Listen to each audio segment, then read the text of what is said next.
Ассаламу алейкум, урматтуу Салам медиа YouTube каналынын катталуучулары. Сиздерге сүйүнүчтүү бир кабар жолдоп кетели деп азыр бул жака келип тартып отурам. Баткен шаарында мындай Хаджаев көчөсүндөгү жаңы ушундай ажаткананын бүтөр алдында турат экен. Биз ошондон келип тартып кетели деп чечтик. Бул жакта эски ажаткананы көрүп турасыздар. Биз сиздерге мындан бир канча ай мурун тартып көргөзгөнбүз. Ушул жаңы ажаткананын курулушу боюнча. Буюрса бул жакта азыр усталарыбыздын айтуусу боюнча 3 күндүк иши калган, дагы бир 3 күн 4 күндө буюрса бул ажаткана ачылат. Мына ушундай жакшынакай болуп курулган. Бардык коопсуздуктары каралган. Ушундай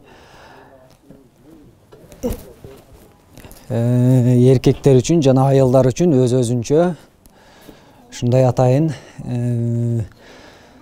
бөлмөлөрү бар. Мынакей көрүшүңүздөр мүмкүн. Акталган шпаклевка менен шыбалган. Бул жактары кумшубак. Мынакей бираз чала иштери калган, бирок бүтөрүнө аз эле убакыт калыптыр. Буюрса 3 күндө жумуш толугу менен аягына чыгып, колдонууга берилет. Анан да баса белгилеп кетчү нерсе, муну биз 3 ай мурда келип, могул эски ажаткананы тартып кеткенбиз. Анан да мэрия тарабынан бизге ушундай маалымат берген. Буюрса 3 айда биз ушул жаңы ажаткананы куруп бүтүрүп, элге колдонууга беребиз деп бизге маалымат берген. Жана бул эски ажаткананы бузуп, астыны тегиздеп, ушундай кандай деп коет, аварийный состоянияда турган туалетти бузуп, астын бүтүндөй тегиздеп берет деп элдер күтүп жатышат.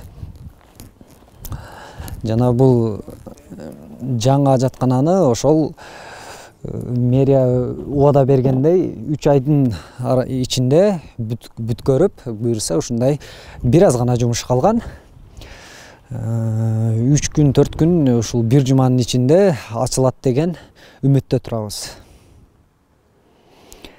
Сиздер менен ар дайымкыдай Салам медиа YouTube каналында Тайырбек Исманалиев болду.